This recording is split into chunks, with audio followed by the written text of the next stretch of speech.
अस्सलाम वालेकुम दोस्तों, welcome you all with new session.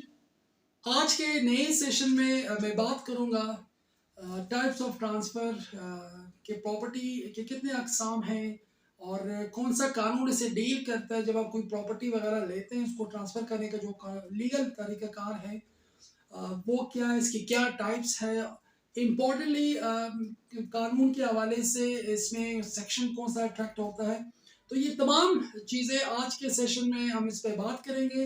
अब तमाम नए देखने वाले दोस्तों से ये रिक्वेस्ट है, आप चैनल को सब्सक्राइब करें और वीडियो को ज़्यादा से ज़्यादा शेयर करें। सबसे पहले जो रेलेवेंट कानून है, जब भी कोई प्रॉपर्टी कोई बंदा एक बंदे से दूसरे बंदे को ट्रांसफ़र करता है, तो इसके लिए जो रेलेवेंट लॉ है वो है ट्रांसफ़र एक्ट 1882, यानी transfer act transfer of property act 1882 एक रेलेवेंट लॉ है जो डील करता है ओवरऑल इस प्रोसीजर को। जब एक बंदा एक मालिक से दूसरे मालिक जब प्रॉपर्टी को लीगल तरीके से ट्रांसफ़र किया जाता है। ट्रांसफ़र बेसिकली अगर इसको हम बात करें, इसका मकसद क्या है। ट्रांसफ़र की आसान मीनिंग ये है कि एक मालिक से दूसरे मालिक को प्रॉपर्टी ट्रांसफ़र करना कानूनी तरीके से, यानी वो रिटन फॉर्म में जब आप एक बंदा डॉक्यूमेंट्स लेता है तो वो दूसरे बंदे के नाम पे करता है। और इसका जो रिलेवेंट सेक्शन है वो सेक्शन 5 और 8 तमाम ओवरऑल प्रोसीजर को डील करता है। इसके अलावा ट्रांसफ़र के हवाले से कौन अपनी प्रॉपर्टी ट्रांसफ़र कर सकता है। दो चीज़ें इसमें बड़ी इंपॉर्टेंट है, एक है मूवेबल प्रॉपर्टी और है कि इमूवेबल प्रॉपर्टी। प्रॉपर्टी चाहे मूवेबल हो या इमूवेबल हो, उसका जो ऑनर होगा वो प्रॉपर्टी आगे ट्रांसफ़र कर सकता है। दिस इज़ वेरी इंपॉर्टेंट, इसको आप याद रखें। अमूमन हम कोर्ट में देखते हैं लोगों को बड़ा इशू होता है, वो समटाइम प्रॉपर्टी खरीदते हैं तो वो एक इररिलेवेंट से बंदे से प्रॉपर्टी खरीद तो लेते हैं, उनके साथ वो एग्रीमेंट भी साइन कर लेते हैं। जब onwards procedure of transfer start होता है तो उस बंदे के नाम पे प्रॉपर्टी होती ही नहीं है, तो ना ही वो उसके पास कोई अथॉरिटी होती है वो प्रॉपर्टी बेचने की। जब इसके पास प्रॉपर्टी बेचने की कोई अथॉरिटी नहीं है तो आप कैसे इस बंदे के साथ सेल डीड वगैरह साइन करते हैं। तो प्रॉपर्टी जो ट्रांसफ़र कर सकता है वो दो किस्म के लोग हैं। नंबर वन, जैसे मैंने आपको पहले कहा, ऑनर ऑफ प्रॉपर्टी, जो मालिक है जायदाद का वो कर सकता है। उसके अलावा वो शख्स जिसको मालिक अथोराइज करे, उसको इख्तियार दे।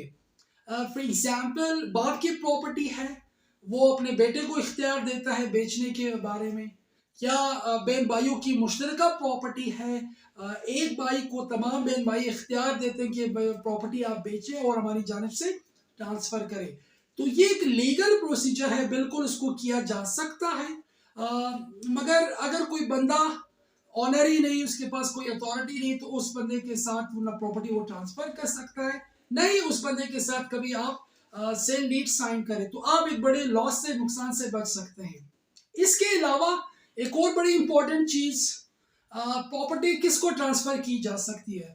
जिस तरह ट्रांसफ़र करने वाले के लिए इम्पोर्टेंट एक लॉ है, एक कानून मौजूद है, इसी तरह जिसको आप ट्रांसफ़र करते हैं तो उसके लिए भी दो तीन चीज़ें बड़ी इंपॉर्टेंट हैं। नंबर फर्स्ट, जिसको आप ट्रांसफ़र करते हैं that person must be sound minded, वो मिच्योर होना चाहिए, ज़हनी तौर पे वो बंदा सही हो, दुरुस्त हो, ये ना हो कि वो ज़हनी तौर पे सही ना हो। इसके अलावा उसको मतलब उसको मैच्योर होना लाजमी है, और अकॉर्डिंग टू लॉ उसकी जितने भी रिक्वायरमेंट्स है उस बंदे के बिल्कुल वो पूरे होने चाहिए, ताकि फर्दर जब आप वो प्रॉपर्टी ट्रांसफ़र करेंगे आपको कोई इशू ना हो। तो ये कुछ चीज़ें हैं बड़ी इंपॉर्टेंट। सेकेंडली, जैसे मैंने बात की, प्रॉपर्टी के दो टाइप्स होते हैं, एक होते हैं मूवेबल प्रॉपर्टी और second is immovable property. Movable property जैसे कि कार है, पैसा वगैरह है, आप किसी को हैंड ओवर करते हो, बेचते हो। बाइक है, वो मूवेबल प्रॉपर्टी है, उसको भी ट्रांसफ़र किया जा सकता है। इमूवेबल प्रॉपर्टी ऑब्वियसली बात होगी ज़मीन की, घर की, जायदाद वगैरह की, तो वो दोनों को ट्रांसफ़र कर सकता है। दोस्तों, बढ़ते हैं मज़ीद इसकी डिटेल की जानिब। इसमें एक और बड़ी इंपॉर्टेंट बात है कि कितने टाइप्स ऑफ ट्रांसफ़र है, यानी प्रॉपर्टी को कितने तरीके से एक बंदे से दूसरे बंदे को ट्रांसफ़र किया जा सकता है। आसान अल्फाज में एक मालिक से दूसरे मालिक को ये मलकियत कैसे मुंतकिल की जाती है। आम तौर पे जो इसका जो पहला टाइप है वो तकरीबन आम लोगों को हम सबको पता है, जो है वो सेल है, फ़रोख्त करना, जो ख़रीद फ़रोख्त का तरीक़ाकार है। मैं एक ज़मीन बेचता हूँ, आप ख़रीदते हैं, तो this is the first way आप अपनी ज़मीन को इस तरीके से ट्रांसफ़र कर सकते हैं। यानी ख़रीद फ़रोख्त का जो पहला जो उसका टाइप है सेल जिसे हम कहते हैं, मोस्ट कॉमन है। उसके अलावा एक और बड़ा कॉमन है वो है गिफ्ट करना, जिसे हम उर्दू में कहते हैं इबा। इबा अगेन बड़ा कॉमन है। अब इबा पे हमारी डिटेल वीडियोस हमारे चैनल पे मौजूद है। अगर आप इसके हवाले से डिटेल जानना चाहते हैं तो बिल्कुल उसके हवाले से तमाम वो डिटेल्स इंग्रेडिएंट्स वगैरह मौजूद है। इबा को सिंपल वर्डिंग में हम कहते हैं गिफ्ट करना। बाप अपनी प्रॉपर्टी गिफ्ट करता है अपने बहनों को, अपनी बच्चों को, या वो डोनेट करता है किसी को, कि कहता है कि यार दिस इज़ दी प्रॉपर्टी, मैं गिफ्ट करता हूँ। तो वो प्रोसीजर जो ट्रांसफ़र होगा वो बिल्कुल फ्री कॉस्ट होगा।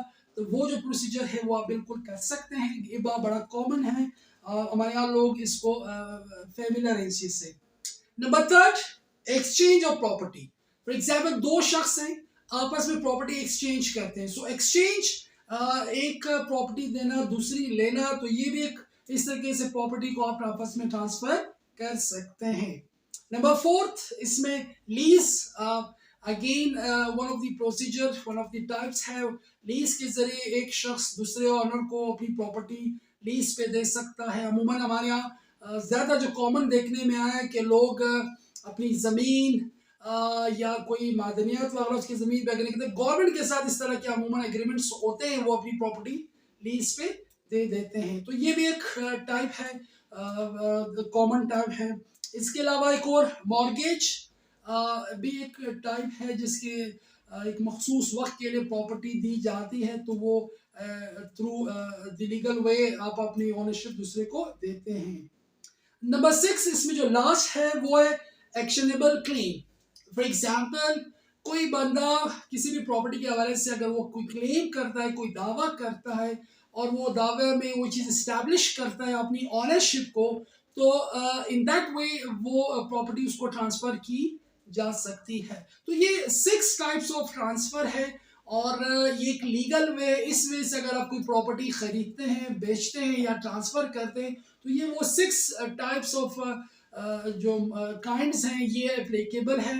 मैंने जैसे पहले कहा, मोस्ट कॉमनली हमारे यहाँ सेल है, गिफ्ट है और लीज या अमूमन या एक्सचेंज, जो ये 4 बड़े कॉमन हैं जिसके तहत प्रॉपर्टी को ट्रांसफ़र किया जा सकता है।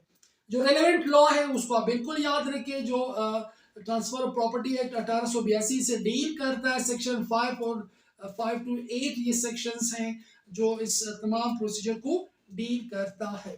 तो दोस्तों, आज का जो हमारा निशिस्त बेसिकली मकसद प्रॉपर्टी एक्ट के हवाले से था। इसके अलावा अगर कोई आप क्वेश्चन पूछना चाहते हैं, या अगर आप चाहते हैं हमारे ऑनलाइन सर्विसेज हायर करना चाहते हैं, तो बिल्कुल डिस्क्रिप्शन में हमारा नंबर दिया गया है, आप बिल्कुल हमसे रब्ता कर सकते हैं। तो आज का सेक्शन यहाँ तक, मिलते हैं इंशाल्लाह एक नए सेक्शन में एक नए टॉपिक साथ। So thank you so much for watching me.